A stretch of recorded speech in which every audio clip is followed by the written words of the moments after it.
আমি এখন আমার অফিসের কাছাকাছি গেটের সামনে দাঁড়িয়ে আছি। আর একটা কথা সবসময় বলি, আমার ভিডিও কেউ না দেখুক দেখুক, আমার একটা দর্শক দেখে, মানে সে আমাকে কমেন্ট করে এবং আমার ভিডিও বানানো ছেড়ে দিয়েছিলাম শুধুমাত্র তার কারণেই। আমি ভিডিও আরও বানানোর ইচ্ছা জাগে। জানি না কে কখনো দেখিনি বা চিনি না, কিন্তু খুবই ভালো লাগে যে আমার ভিডিও একজন দেখে, কেউ কমেন্ট করে এবং আমাকে আরও তার জন্য আমি আরও ভিডিও বানানোর জন্য আগ্রহী। হয়তো তাকে কখনো বলা হয়নি যে আমি তার জন্য ভিডিও আবার নতুন করে বানানো শুরু করেছি, কিন্তু আমি এই চ্যানেলটাই ভিডিও আপলোড করতাম। জানি না সে আমার সব কিছু ফলো করে কিনা। আমার আগের চ্যানেলে দেখতো, টমেটোদা চ্যানেলটাই, এই চ্যানেলটাও দেখি সে দেখছে। খুবই ভালো লাগে এবং তাকে অনেক ধন্যবাদ জানাই। তার কারণে হয়তো আমি আবার নতুন করে ভিডিও শুরু করছি। অনেক দিন ভিডিও কি আমার হয় আমি জানি না, আমার মাইন্ড কোথায় হারিয়ে যায় মাঝে মাঝে। এই ভিডিও করতে করতে ভুলে যাই, এই আবার ভিডিও করি, এই আবার মন ভালো লাগে না, এরকমই প্রবলেম বারবার হতে থাকে। তা আজকে রাত্রে আর কোথাও যাওয়া হয়নি, কোথাও যায়নি। হঠাৎ করে তার সাথেই মানে এসএমএসে কথা হচ্ছিলো। তা ভাবলাম তাকে নিয়েই কিছু ভিডিও করি, কেন সে আমার সবচেয়ে প্রথম দর্শক। কি জানি না কে, আমি চিনি না সত্যিটা, তবু খুবই ভালো লাগে যে কেউ একজন কমেন্ট করছে বা বলছে এবং প্রত্যেকটা ভিডিওর সে দেখে, হয়তো পুরোটাই না দেখলে সবটা ও প্রশ্ন করে কী করে জানি না, প্রশ্ন নিশ্চয়ই করে। তা তোমাকে অনেক অনেক ধন্যবাদ, কেন তোমার কারণে হয়তো আমি আবার ভিডিও করছি আর ভিডিও করে যাব।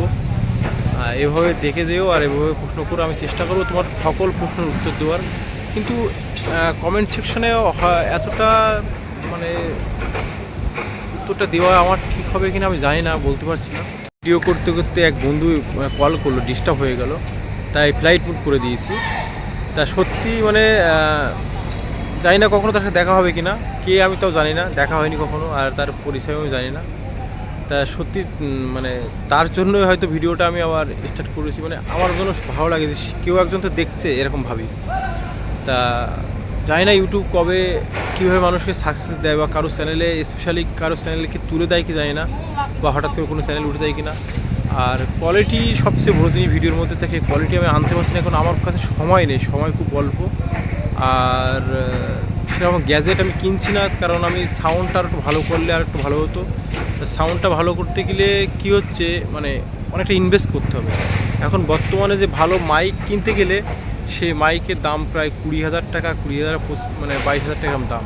তা আমার ইচ্ছা ছিল খুব যে আমি ইউটিউব থেকে ইনকাম করে কিনবো, তবুও ইনভেস্ট হয়তো করব, কম ইনভেস্ট করব, কিন্তু বড়ো ধরনের কিছু কিনতে গেলে ইউটিউব থেকে ইনকাম করে কিনবো। তা দেখছি কেনার চেষ্টা করব, মানে একটা কিছু কিনবো। একটা মাইক কিনেছিলাম, তো ওটা ভালো কাজ হচ্ছে না বলে আমি ভাবছি আর একটা কিনবো, কিছু টাকা ইনভেস্ট করি, যাই হোক। আর যেটুকু ইনকাম করি সবটাই বেশিরভাগ সেভিং করছি, কেন পরবর্তীতে মানুষের জীবনে কখন কী হয় বলা যায় না। আজ সব কিছু আছে, আজ কাজ করতে পারছি, শক্তি আছে, নিজের সব গায়ে বল আছে বলে শক্তি মানে কাজ করতে পারছি। একটা সময় হয়তো সেটা পারবো না, সেই সময়টা হয়তো থাকবে না, বা সেরকম কোনো মানুষের অসুস্থতা আর বলা যায় না কখনকার কী হয়। দেখো আমার শরীরে ভগবানের কৃপায় কোনো রোগ, কোনো সমস্যা, কোনো কিছুই নেই, সব দিক থেকে ঠিকই আছি। হঠাৎ করে মাথার এই প্রবলেমটা হালকা হয়েছে, তা তাতে আমার কোনো দুঃখ নেই, মানে ঠিকই আছি। মানে মাথার কাছ থেকে কি আমি তো ভালো আছি, মাথার প্রবলেম হচ্ছে ঠিক হয়ে যাবে একটা সময়। তা আমি তো আছি, আমি চেষ্টা করব। আমি এখন সবচেয়ে যেটা গুরুত্বপূর্ণ কথা, আমি এখন বেশিরভাগ যেটা করার ইচ্ছা আছে আমার বাবা মার জন্য, সত্যি যেটা বাবা মার স্বপ্নটা আমার পূরণ করতে হবে। আমি এটা কিছু করতে পারলে বাবা মার জন্য লোক ভালো বলে, এটাই সবচেয়ে বড় জিনিস সত্যি যেটা। আর মায়ের আর ভিডিও করার সবচেয়ে মূল ইচ্ছা, মানে পরবর্তীতে ভিডিও করা ছেড়ে দিয়ে তো পরে ইচ্ছা হলো যে ভিডিও কারোর জন্য, মানে সে যে ব্যক্তিটা কমেন্ট করে বা ভিডিও দেখে তার জন্য ইচ্ছা হচ্ছে করতে, কিন্তু সবসময় ইচ্ছা কি, আমার মা না সবসময় বলে কি যে তুই কী খেয়েছিস, সবসময় যেটা 3 বেলা কী খাওয়ার কথা জিজ্ঞাসা করে। তা আমি ভাবি যে আমি যে ভিডিও করে রাখি তাহলে মা দেখতে পারে সবসময় যে আমি কী করছি, কী করি না কী করি সবসময়। এটার জন্য আমি 3 বেলায় 3টে ভিডিও করার একটা ইচ্ছা ছিল, যে মাকে আমি বলবো যে যে আমি এই দুপুরে এই খেয়েছি, সকালে এই খেয়েছি, এরকম ভিডিও করলে মা দেখতে পাবে। আর সবচেয়ে বড়ো কথা, মা বাবার সাথে কথা বলতে আমার খুবই খারাপ লাগে, কষ্ট লাগে, কারণ মা বাবার মনে অনেক দুঃখ দিয়েছি, কষ্ট দিয়েছি। তারা অনেক কষ্ট করে আমাকে পড়ানোর চেষ্টা করেছিল, তা আমি শেষ পড়াটা কমপ্লিট করতে পারিনি। আর মা আমাকে খুব হেল্প করতো, মানে বাবা টাকা পয়সা খুব কম দিতে চাইতো, বাবা কষ্ট করে সম্পত্তি বানিয়ে দিত, এই কারণে দিতে চাইতো না, মানে খুব যাচাই করে দিত। কিন্তু পোশাক আশাক কিনতাম বাকিটা কি করে দোকান থেকে। আমি এমন দিন কাটিয়েছি, মানে পুজোর সময় বাবা টাকা দিয়েছে, ধরো 5,000 কি 10,000 টাকা দিয়েছে মার্কেট করার জন্য, আর অন্তত 10টা দোকানে বাকি করে 10টা ড্রেস কিনেছি বাবার নাম করে। বাবার একটা ভালো নাম ছিল, কারণ উনি কারোর সাথে কোনো দিন লেনদেন খারাপ রাখতো না, আর কথা রাখতো, মানুষের কথা দিয়ে কথা রাখতো। মানে বাবার সব দিক থেকে ভালো ছিল, পারফেক্ট একজন ব্যক্তি। এ কারণে ওনার কথা বললে সব বাকি দিয়ে দিত, যে অমুকের ছেলে আমি, বাকি দাও, নিয়ে বাকি বললেই যে অমুকের ছেলে বললেই দিয়ে দিত। এমনও যদি কখনো যেতে পারি আমার গ্রামে, সেসব দোকান ঘোরাবো, অন্ত মানে সেসব দোকানে আমার বাবাও চেনে না এরকম ব্যাপার।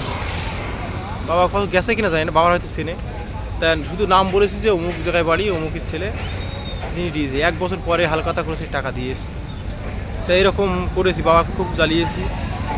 আর আজ পর্যন্ত আমি ইনকাম করেছি, তাই একটা টাকাও আমি বাবা মার জন্য দিতে পারিনি, বাবা মাকে দিতে পারিনি। তাই খুব ইচ্ছা, মানে প্রথম যে ইনকামটা আমার হয়, প্রথম একদম সেই ইনকাম মানে ইউটিউব থেকে, সেটা মাকে মা বাবাকে গিফট দেওয়ার চেষ্টা করি। আর এটা খুব আমার ইচ্ছা, তা জানি না ইনকাম ভগবান দেবে কিনা। তা আমার প্রথম ইউটিউবে ইনকাম দিয়ে বাবা মাকে দেবো, আর খুব ইচ্ছা দেবো, এবং বা ইউটিউব থেকে আর খুব ইচ্ছা হয়তো এখন আর দিতে পারি, এবার মাসের বা এই মাসে হোক পরের মাসে হোক কিছু কিনে দেবো, কারণ আমার টাকায় আমি কখনো বাবা মাকে কখনো কিছু কিনে দেয়নি। একবার মনে হয় মাকে একটা শাড়ি কিনেছে, কিছু টাকা আমি দিয়েছিলাম, কি মনে নেই। তাই ছাড়া আমি মা বাবাকে আমার নিজের ইনকামে আমি কোনো কিছু কিছু দেইনি। আর তারা আমাকে প্রচুর টাকা দিয়েছে, প্রচুর টাকা। এই কলকাতা থাকাকালীন আমার পিছনে নাকি আমার হিসেবে প্রায় 3-4 লাখ টাকা ক্যাশ আমার পিছনে উড়িয়েছি, শুধু আমি মানে কলকাতায় থাকাকালীন বসে বসে খেয়েছি এরকম। আর টোটাল তো 7 লাখ টাকা, তো 7-8 লাখ টাকা পুরো শেষ করেছে আমার পিছনে, মানে আমার মানে রিলেশনের পরে আর কি। কেস কনফার্ম অনেক হয়, অনেক কিছু হয়েছে সেসব নিয়ে। তা লাইভে অনেক বাবা আমাকে কষ্ট দিয়েছি, এখন মানে কথা বলতে খুবই কষ্ট লাগে, আর তারাও অনেকটা রেগে আছে। আর কথা বলতে সত্যি খুব কষ্ট লাগে এবং খারাপ লাগে, মানে তার সাথে কথা বলতে পারি না আমি। মানে এই কারণে চাচ্ছি ভিডিও করে তারা দেখুক, তারা দেখলে ভালো লাগবে। এবং অনেক আত্মীয় স্বজন আছে, আমি তাদের সাথে কথা বলা বন্ধ করে দিয়েছি।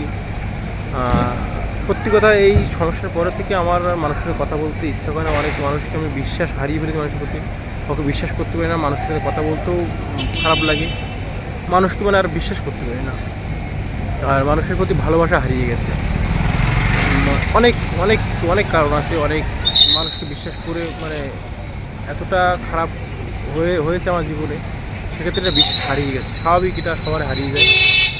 তবুও কিছু কিছু মানুষকে বিশ্বাস করতে হবে, আবার সেভাবে সাবধানে। আমি এখন কি বলি তো, বিশ্বাস কাউকে করি না, ভরসা করতে পারি যে হ্যাঁ, ও আমাকে কিছু মানে খারাপ কিছু করবে না আমার সাথে, বা আমার সাথে ভালোভাবে থাকবে, বা ভালোভাবে চলবে, ভালোভাবে বন্ধুত্ব রাখবে, এরকম একটা ব্যাপার। মানে ভরসা আমি আর কাউকে করি না, ভরসা করি, বিশ্বাস আর করতে চাই না, করি না। তবু বিশ্বাস না করে দুনিয়ায় চলবে না, বিশ্বাস কাউকে না কাউকে করতে হবে। তা এই মনের কথা অনেকটা শেয়ার করলাম। রাত্রে আর কোথাও যেতে পারিনি, যদি কালকে যাওয়া হয় যাব।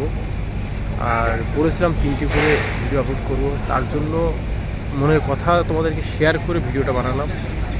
আর যে ব্যক্তির জন্য ভিডিও বানানো আবার স্টার্ট করেছে খুব দ্রুত, হয়তো আমি স্টার্ট করতাম, কিন্তু তার জন্য খুব দ্রুত স্টার্ট করেছি, কারণ কেউ না কেউ দেখে, একটা ইচ্ছা মনের মধ্যে দেখেছে, যে দেখছে তো কেউ একজন।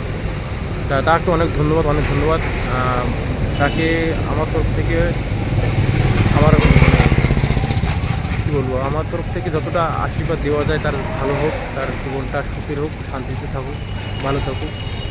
আর তুমি দেখতে থাকো, যদি ভবিষ্যতে কখনো দেখা করার সুযোগ হয়, দেখা করো। তাই তোমার পরিবার নিয়ে হোক আর তুমি একা হোক, যেভাবে হোক এসো, বিশ্বাস করে এসো। কোনো দিন কোনো খারাপ আমার কাছ থেকে আশা করবে না, কারণ আমি যথেষ্ট মানুষকে রেসপেক্ট করি এবং মানুষকে ভালোবাসি। তা ভালো থাকো আর দেখে থাকো, তোমাদেরকে আরও ভালো কিছু দেওয়ার আমার ইচ্ছা আছে। ভগবান যদি শক্তি দেয় আর যদি পারিয়ে নিয়ে যাই অনেক কিছু তোমাদেরকে দেখাবো। Bye, good night.